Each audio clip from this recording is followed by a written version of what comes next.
Thank you very much, Elias. Our next speaker is Elizabeth Lewis from the University of Mary Washington, and she will talk today about translating gender and genre and gender for Madrid audiences, the case of Maria Rosa Gálvez. And Betsy, you have a PowerPoint? Yeah. This? Take one.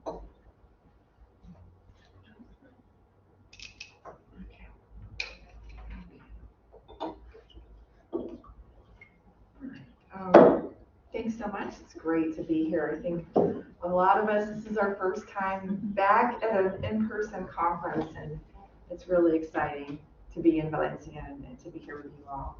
María Rosa Gálvez, put my reading glasses on, was the most successful Spanish woman writer of her day. She composed 13 original dramas and translated at least 4 plays from French. Almost all of her plays, both the translations and the original works, were either published during her lifetime, and 8 were performed in the most important public theaters in Madrid. María Rosa Gálvez, who wrote openly about her professional struggles to see her work past censorship to be published and presented on the public stage, dreamed of achieving renown through her plays, as she explains in the Advertencia.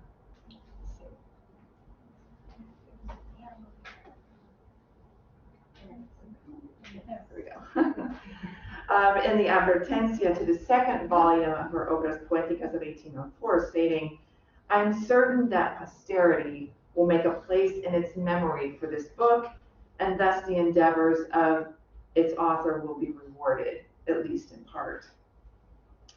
While Gálvez's original compositions have gained the most modern critical attention for their themes decrying women's oppression and their strong, intelligent women characters, her translated works were the source of her greatest box office success.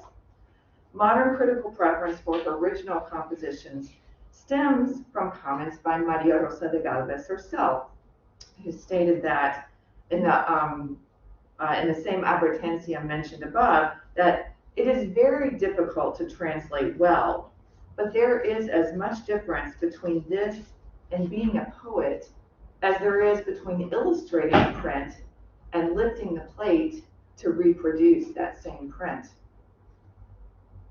And yet, in the first volume of her carefully curated 3-volume Obras Poéticas, here we go. Oh, sorry. Yeah. There we go. In which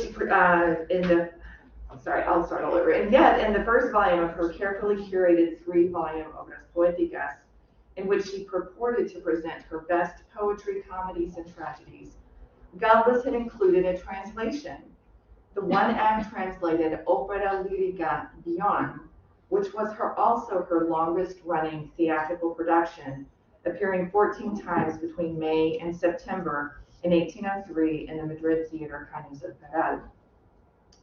María Rosa de Gálvez's ambivalent relationship to translation in many ways reflects the divided opinions held in 18th century Spain over the translation of literary works from other languages, usually French, to Spanish. While some believe translation to be an important means of bringing European Enlightenment values and aesthetics to Spain and of modernizing Spanish culture, others saw it as nothing more than destructive colonization of a proud national tradition. Gálvez is known to have translated 4 pieces from French, 3 comedies, and an opera, Beyond, after an opera comique of the same title from 1800. The libretto was by François Benoit Hoffmann, and the music by Etienne Méhul.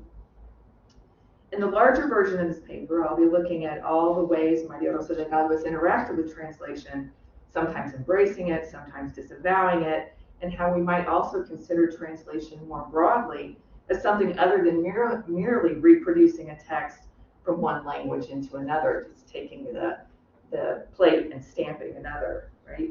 But in this presentation, we'll concentrate on Beyond.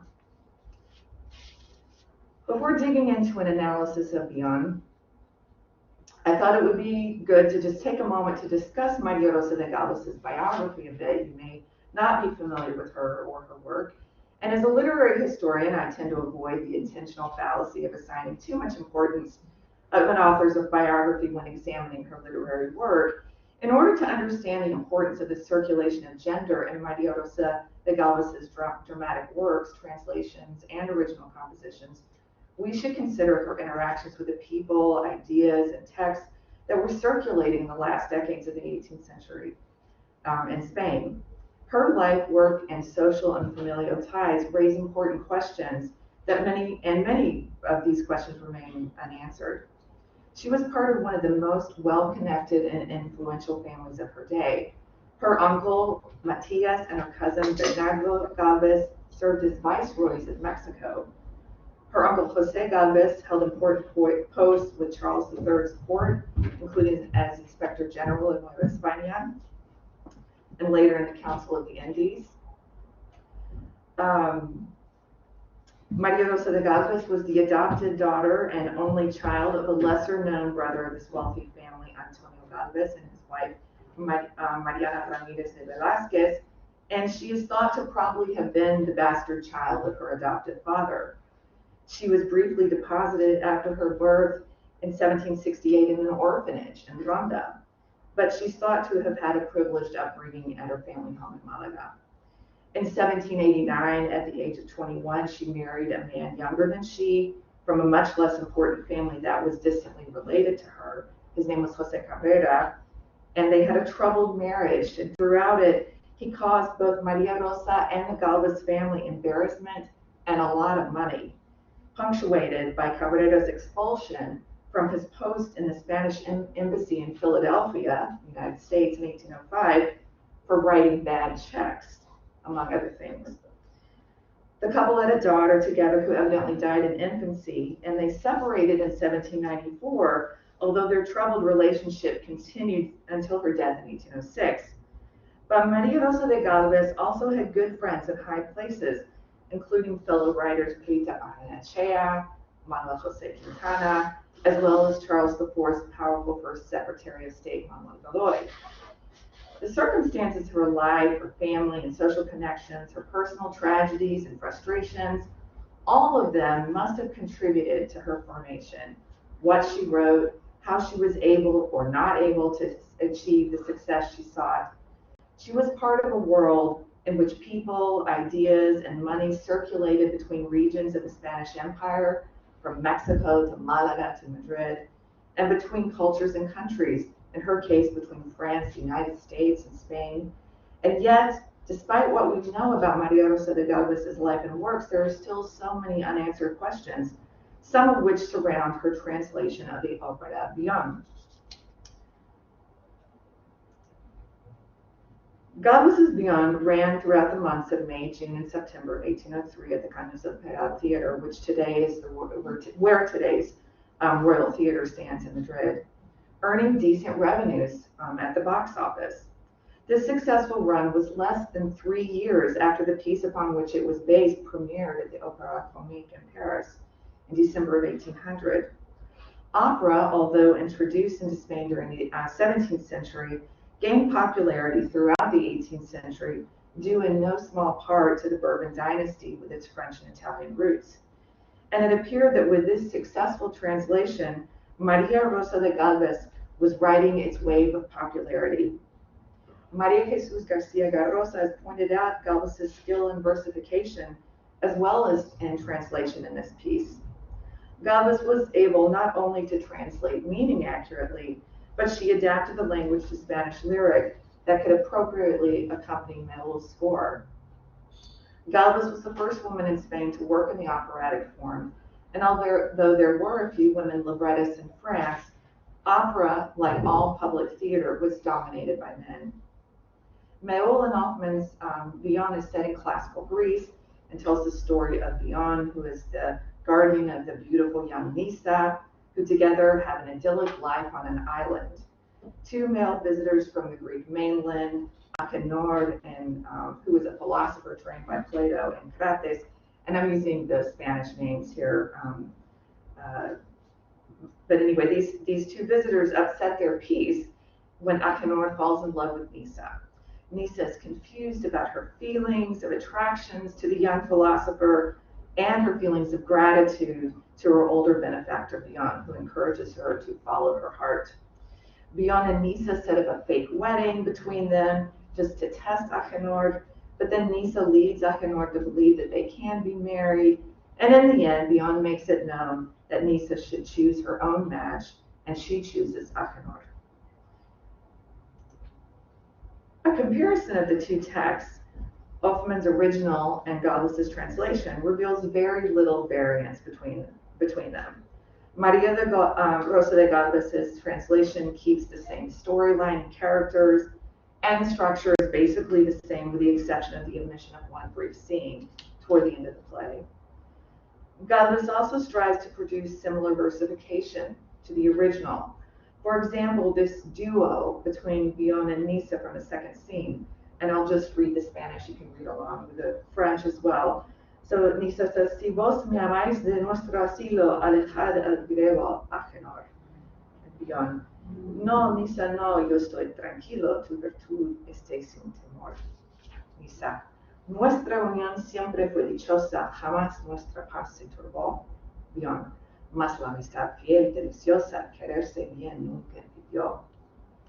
As you can see, Gálvez imitates the French verse with Spanish meter, alternating in her version 9-syllable lines in verso llano with the 8-syllable verso agudo, as well as the A-B consonant rhyme scheme.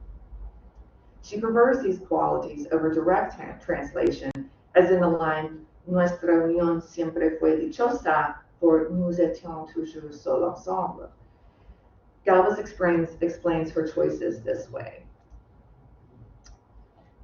The freedom of the translation of the sung verses and the irregularity of their meter are born of the need to accommodate the long or short syllables to the points of stress in the music, such that in other translators, we hear sung in the theater corazón instead of corazón.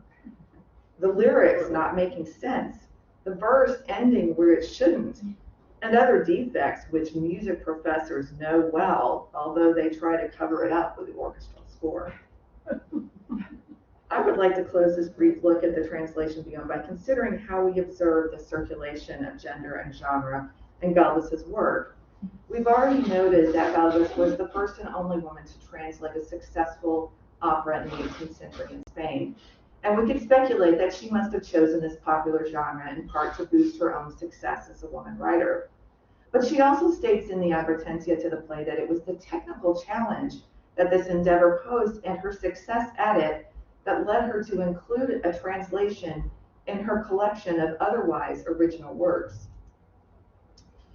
And she says, the following translation is included in this volume because it pertains to the lyrical genre and is thought preferable to infinite other poems whose merit depends more on the circumstances in which they were written than on their difficulty, invention, or context. In the introduction to this same volume in which Bion appears, Gálvez seems to play the role of the humble female writer so typical of the time, calling her poetry hijas de las circunstancias, daughters of circumstance. But with Bion, she wants to show off her poetic skills as proof that she was up to the challenge. With Bion, María Rosa de Gálvez attempted to translate not just the storyline from French to Spanish language, but she strove to adapt story and lyric for Spanish audiences. Gender intersects with genre in one other very important way with Gálvez's choice of translation in Bion. This one-act operetta has 4 speaking characters, and only one is a woman. Nisa is a lone woman on stage, surrounded by men, and although they are men who admire her, she is reluctant to speak up and choose her own fate.